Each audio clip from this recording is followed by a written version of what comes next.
키워드 이슈 전해드립니다.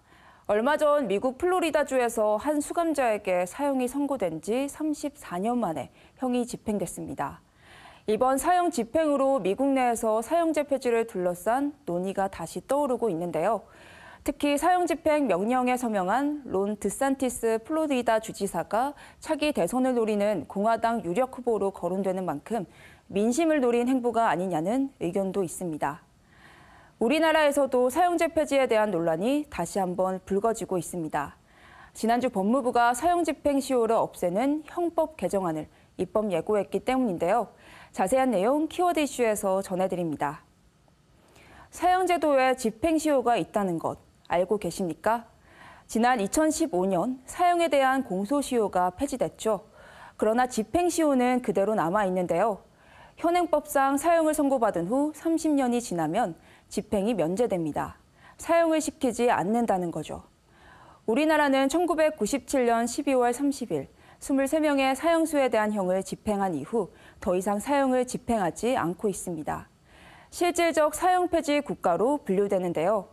이처럼 사형을 집행하지 않으면서 30년이라는 집행시효가 가까워졌습니다. 현재 우리나라에서 형이 확정돼 수감 중인 사형수는 59명인데요. 이들 가운데 최장기간 수감자는 1993년 11월 건조물 방화치사 혐의로 사형이 확정된 원모 씨로 29년 5개월째 수감 중입니다. 지금대로라면 오는 11월 원 씨는 사형을 선고받은 지 30년이 되면서 집행이 면제됩니다. 법무부는 지난 12일 사형 집행시효를 없애는 내용이 담긴 형법 개정안을 입법 예고했습니다.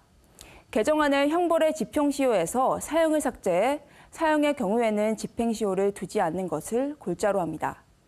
현행법으로도 집행시효가 만료돼도 수감자가 풀려나는 것은 아니지만 해석을 두고 법적 다툼이 일어날 가능성이 있기 때문에 개정을 통해 미리 방지하겠다는 거죠.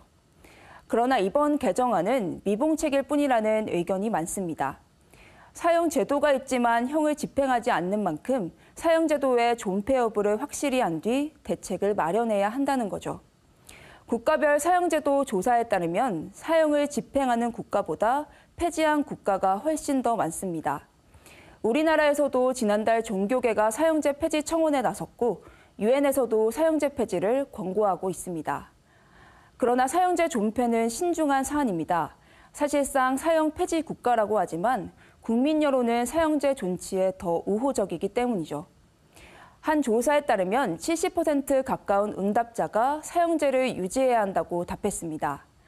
사형제는 오랫동안 찬반이 팽팽한 만큼 지난 96년과 2010년에 이어 헌정사상 세 번째로 헌법재판소가 위헌 여부를 심리 중이기도 합니다. 올바른 사회적 정의 실현이냐, 국가가 인위적으로 생명권을 박탈하는 행위냐, 사형제를 둘러싼 해묵은 논란이 다시 이어지고 있습니다.